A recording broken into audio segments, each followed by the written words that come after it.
Global TV y TVmática presentan.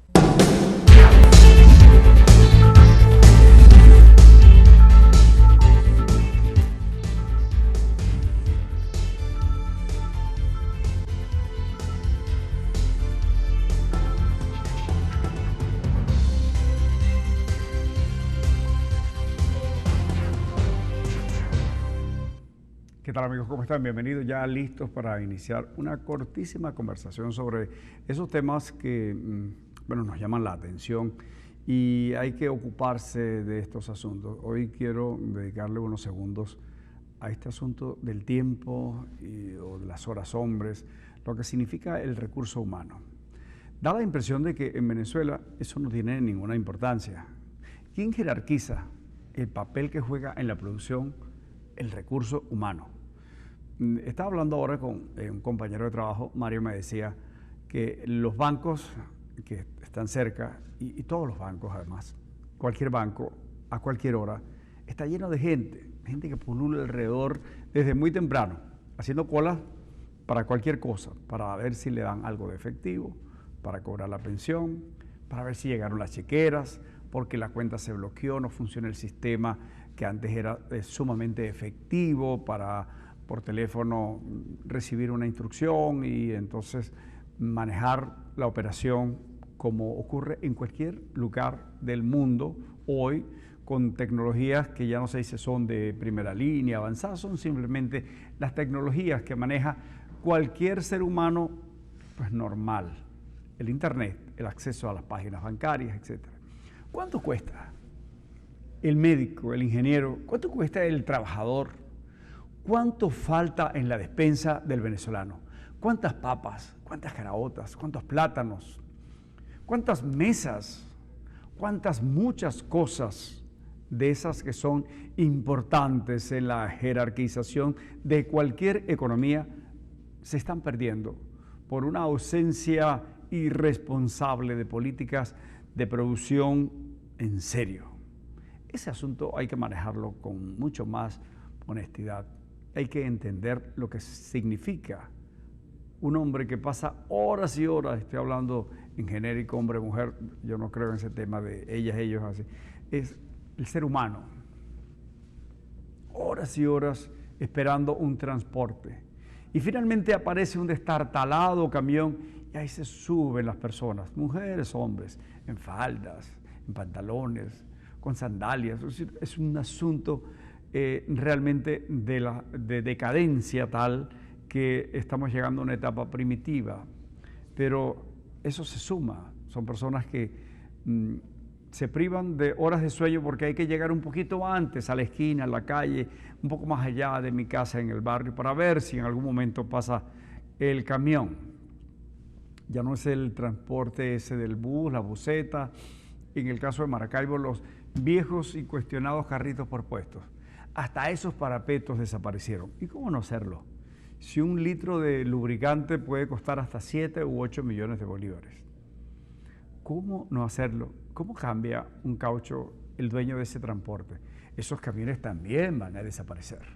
No hay factibilidad económica, no importa cuál sea la tarifa. Y fíjense ustedes qué exagerado puede parecer, no importa la tarifa. Pero en el contexto de la realidad venezolana, de lo que nosotros tenemos que ingresa en nuestro presupuesto por distintas razones, porque vendemos algo, prestamos algún servicio, estamos en una nómina, que es el peor de los casos, porque qué lamentable, eso que era un privilegio, estar en una nómina, bueno, para tener garantías de un seguro, de las ventajas de la liquidación, de la jubilación, hoy día es lo peor que le ocurre a alguien.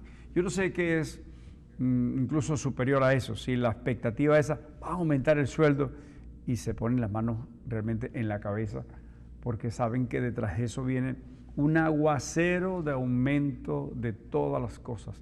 Qué paradójico que un trabajador no quiera que se aumente esos aumentos de sueldos generales. Si la empresa lo puede hacer, va buscando ajustes.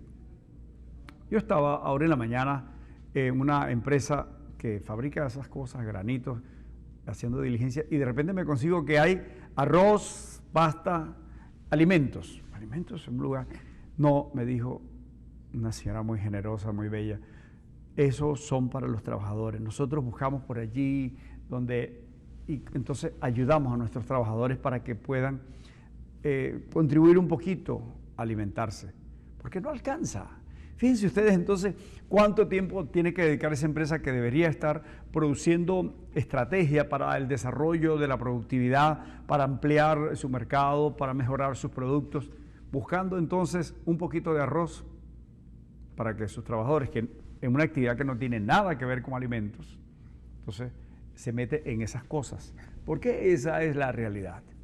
La realidad es que hoy hay unas carencias extraordinarias en muchísimas cosas y tiene que ver entonces con el deterioro del recurso humano, ese que se pierde en las colas porque el banco no tiene capacidad para dar tantos servicios y hay que ir al banco porque no funciona el sistema electrónico de internet, eso es un desastre.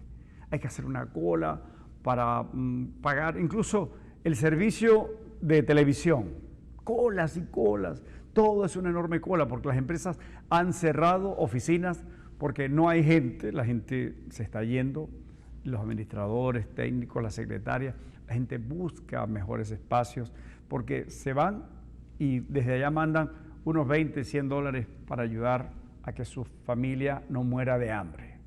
Entonces es eso, es una suma de factores que conspiran para destruir, para afectar el recurso humano, la columna vertebral de cualquier desarrollo.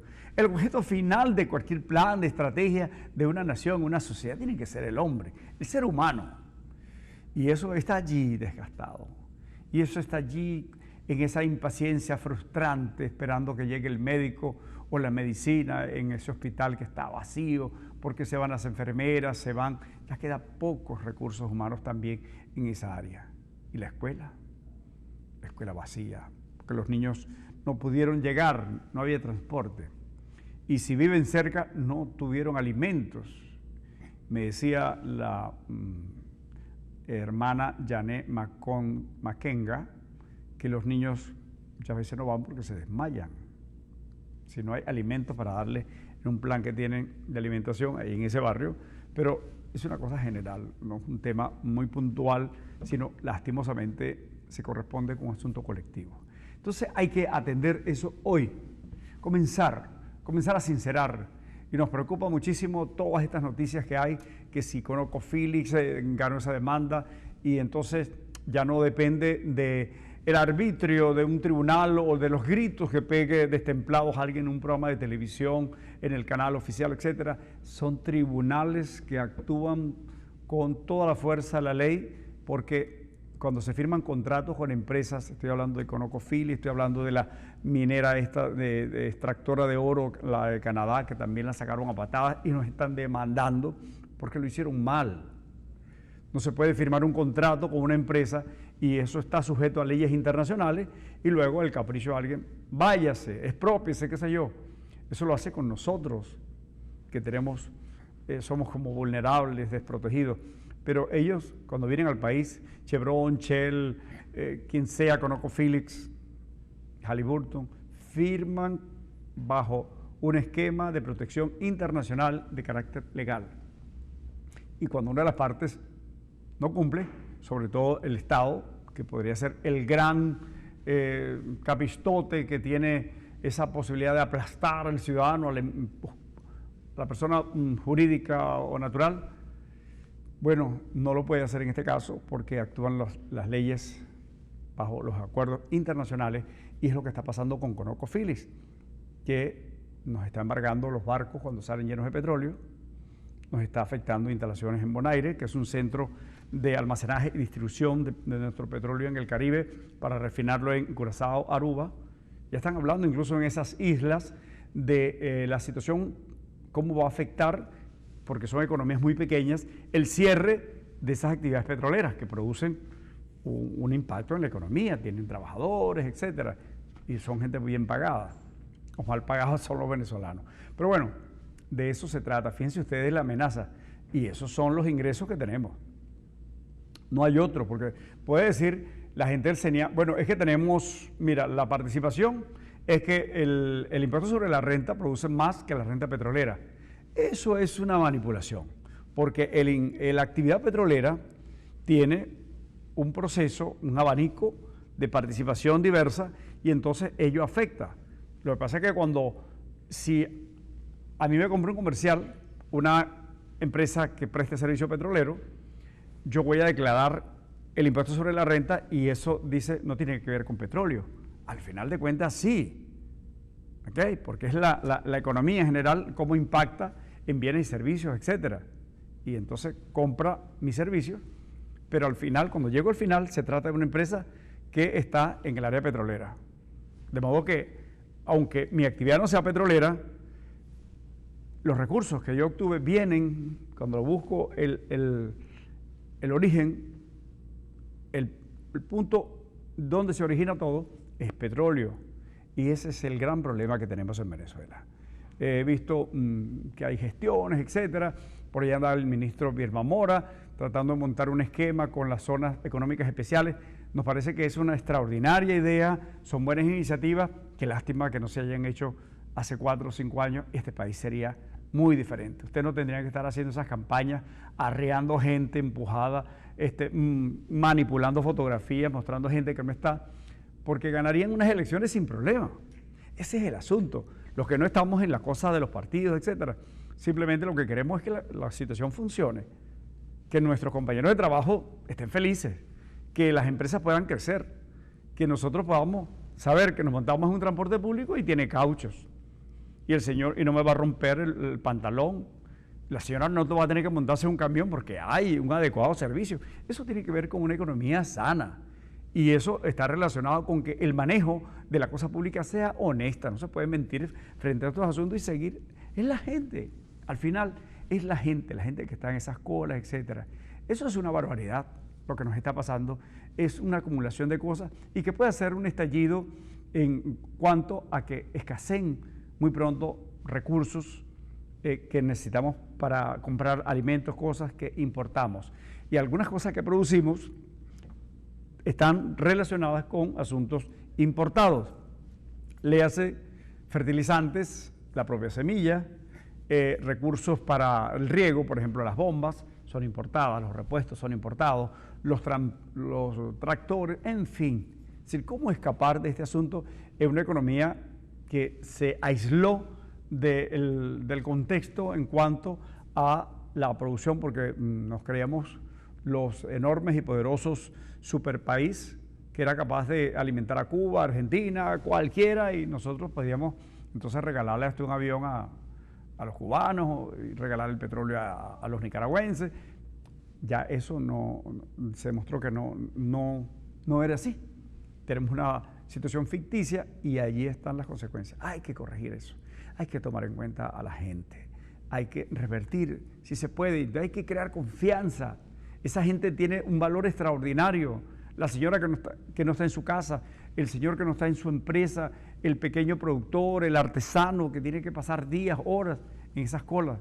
Eso es sumamente perjudicial para la economía, es tóxico para la economía. Miren lo que está pasando, hay que buscar cómo corregir y hay que escuchar a todos. Ayer decía el ministro Vilma, bueno, vamos a escuchar qué tienen que decir, nos parece un buen mensaje. Bueno, pero es que eso debería ser en todas las áreas y debería ser toda la gente que esté en la función pública. Oigan, esto no es hoy día un privilegio, así como que es un servicio más que nunca, que debe tener abnegación, vocación extraordinaria. Donde quiera que usted esté en la administración pública, está llamadísimo. Mira, la ciudad, señor alcalde, está llena de basura. Bueno, hay que hacer algo. Y tienen que llamar el sector privado, llame rápidamente un concurso internacional, lo que sea, pero eso va a costar dinero. Y porque todo cuesta, y es así. Y los vecinos tendrán que pagar. Y la gente tiene que saber que es así. El servicio eléctrico casi ni se paga. El agua no se paga. Una sociedad no puede vivir así. Eso no es una economía sana. Pero bueno, mañana seguimos. Gracias. Chao.